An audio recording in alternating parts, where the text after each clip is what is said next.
अनुसूचित जाती आरक्षणातील उपवर्गीकरण करताना कोणत्याही समाज घटकावर अन्याय होणार नाही याची राज्य सरकारने विशेष काळजी घ्यावी अशी भूमिका केंद्रीय सामाजिक न्याय राज्यमंत्री रामदास आठवले यांनी व्यक्त केली आहे। आगामी जातीय जनगणनेच्या आधारे लोकसंख्येच्या प्रमाणात आरक्षण देण्याच्या दृष्टीनेही विचार होणं आवश्यक असल्याचं त्यांनी सांगितलं। जतमध्ये भारतरत्न डॉक्टर बाबासाहेब आंबेडकर यांनी 5 मार्च 1934 रोजी बौद्ध परिषद घेतलेल्या ऐतिहासिक स्थळाला भेट देऊन अभिवादन केल्यानंतर आयोजित पत्रकार परिषदेत ते बोलत होते। यावेळी समाजाच्या वतीने त्यांचा सत्कार करण्यात आलाय। केंद्रीय मंत्री आठवले पुढे म्हणाले की मराठा आरक्षणाच्या प्रश्नावर बोलताना त्यांनी आरपीआयची भूमिका नेहमीच सकारात्मक राहिल्याचं सांगितलं। मनोज जरांगे पाटील यांच्या आंदोलनाला पक्षाचा पाठिंबा असल्याचं स्पष्ट करताना ज्या व्यक्तींच्या कुणबी नोंदी उपलब्ध आहेत त्यांना आरक्षणाचा लाभ मिळायला हवा असं त्यांनी म्हटलंय। मात्र संपूर्ण मराठा समाजाला कुणबी म्हणून घोषित करता येणार नसल्याचंही त्यांनी स्पष्ट केलं। मनोज जरांगे पाटील यांचं उपोषण भर उन्हात सुरू असून त्यामुळे त्यांच्या आरोग्यावर परिणाम होण्याची शक्यता आहे। राज्य सरकारच्या शिष्टमंडळाने उपोषणस्थळी जाऊन सकारात्मक चर्चा करून तोडगा काढावा अशी अपेक्षाही आठवले यांनी व्यक्त केली आहे। पिंपरी चिंचवड परिसरात हातभट्टीची विषारी दारू पिऊन 12 जणांचा मृत्यू झाल्याची घटना अत्यंत गंभीर आणि दुर्दैवी असल्याचं रामदास आठवले यांनी सांगितलंय। राज्य शासनाने बेकायदेशीर दारू निर्मिती आणि विक्रीवर कठोर कारवाई करावी, या प्रकरणाची सखोल चौकशी करून दोषींना कडक शिक्षा देण्यात यावी अशी मागणी त्यांनी केली आहे। पाटील यांनी मराठा आरक्षणासाठी उपोषण सुरू केलेलं आहे आणि त्यांची मागणी रास्त आहे की गरीब मराठ्यांना आरक्षण मिळालं पाहिजे। तर आता गरीब मराठ्यांना आरक्षण द्यायचं असेल तर त्यांना ओबीसी म्हणून सर्वांना आरक्षण देणं शक्य आहे। ज्यांच्या नोंदी कुणबी म्हणून आहेत त्यांना आरक्षण मिळायला हरकत नाही आहे।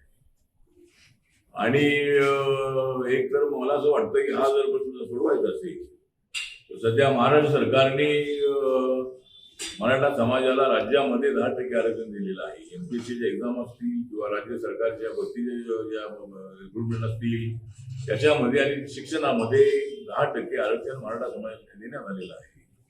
सारथीला मोठं बजेट देण्यात आलेलं आहे आणि त्यामुळे मला असं वाटतं की राज्य सरकारने जर मराठा आरक्षणाचा निर्णय घेतलेला आहे, माननीय देवेंद्र फडणवीस हे मराठा समाजाच्या बाजूने उभे राहिलेले आहेत। भारतीय जनता पार्टीमध्ये जे आमदार आहेत त्याच्यामध्ये मराठा समाज आमदार सर्वात जास्त आहेत आणि खासदारी जे जास्त आहे ते जे आहेत ते, आणि त्यामुळं देवेंद्र फडणवीस यांचा मराठा आरक्षणाला बिलकुल विरोध नाही, त्यांचा पूर्णपणे मराठा आरक्षणाला पाठिंबा आहे। पण सरसकट ओबीसीना सरसकट मराठा समाजाला ओबीसी म्हणून आरक्षण द्या ही मागणी मान्य होणं अत्यंत अशक्य आहे। एक तर त्याच्यातून मार्ग असा काढता येऊ शकतो की भारत सरकारने नरेंद्र मोदी सरकारने जे लोक SC ओबीसी मध्ये नाही अशा फॅमिलीमधल्या अशा फॅमिलीमधल्या मुलींना ज्यांचं उत्पादन 8 लाखाच्या आतमध्ये आहे त्यांना 10% आरक्षण देण्याचा निर्णय EWS आरक्षण देण्याचा निर्णय घेतलेला आहे। तर मला असं वाटतं की राज्यामध्ये 10% आरक्षण दिलेलंच आहे, तर EWS मध्ये जर मराठा समाज ऑटोमॅटिकली आला म्हणजे तो आहे, पण सध्या कोणत्या अडचणीमुळं तो नाही त्याची माहिती नाही आहे। पण आमच्या मंत्रालयाने आणि मोदी सरकारने जो निर्णय घेतलेला आहे तो ज्या जाती आणि ज्या फॅमिली SC OBC मध्ये येत नाही त्यांना हा आरक्षणाचा फायदा द्यायचा असा आमचा निर्णय आहे। त्यामुळं इकॉनॉमिक विकर सेक्शनच्या या आरक्षणामध्ये मराठा समाजाला आरक्षण द्यायला काही हरकत नाही अशी माझी भूमिका आहे आणि राज्य सरकार हे मराठा समाजाच्या बाजूनं आहे असं माझं मत आहे। हातभट्टीची दारू किती वेळेला बंद केली तरी पिणारे सुद्धा हातभट्टीची दारू त्यांना परवडणारी आहे। त्यामुळं पिणारे लोक कुठूनही जाऊन पितात आणि इकडं पोलिसांनी धाड टाकली आणि दुसऱ्या ठिकाणी दारू पिली जाते, पण तसं होऊ नये यासाठी पोलिसांनी सतर्क राहणं अत्यंत आवश्यक आहे आणि ही हातभट्टी दारू बंद झाली पाहिजे अशा पद्धतीची आपली मागणी आहे। किंवा मग त्याच्यामध्ये हे करणं आवश्यक आहे की हातभट्टीच्या दारूला परवानगी देणे आणि शासनाचा कंट्रोल त्याच्यावर ठेवू नये आणि दारू कोणत्या ठिकाणी कशी बनते आहे हे लक्षामध्ये येईल। आता ही दारू इलिगल असल्यामुळे अनेक ठिकाणी दारूचे भट्ट्या चालतात आणि त्यामुळं काही वेळेला अशा पद्धतीचं रसायन मिश्र झाल्यामुळं त्या ठिकाणी लोकांचा मृत्यू होतो आहे. त्यामुळं या संबंधामध्ये राज्य सरकारने निर्णय घ्यावा आणि पुन्हा अशा पद्धतीचा प्रकार घडणार नाही याचा प्रयत्न करावा. उपवर्गीकरणाला कर्नाटक सरकारने मंजुरी दिलेली आहे. आपल्या इकडे नेमकी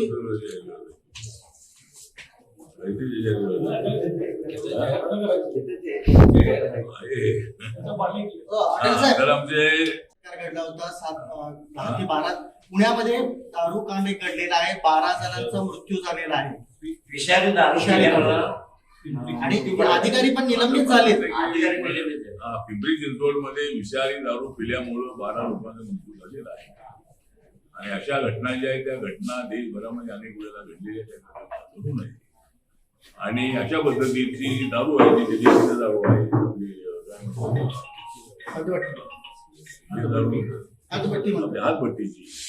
हातभट्टीची दारू आहे. हातभट्टीची दारूच्या संबंधामध्ये सरकारने निर्णय घेणं अत्यंत आवश्यक आहे आणि हातभट्टीची दारू बंद होणं हे अत्यंत आवश्यक आहे. तर त्यासाठी मला वाटतं की अशा कोणत्याही ठिकाणी कोणतं रसायन वापरतात काय लक्षात येत नाही. आणि अनेक वेळेला अनेक लोक आता शेकडो लोक त्यामध्ये त्यांचा मृत्यू झालेला आहे. त्यामुळं या प्रकरणाची सगळी चौकशी करावी आणि पुण्यामध्ये सगळे जे दारूचे अड्डे आहेत असले इलिगल ते सगळे बंद करावेत अशी आपली मागणी आहे.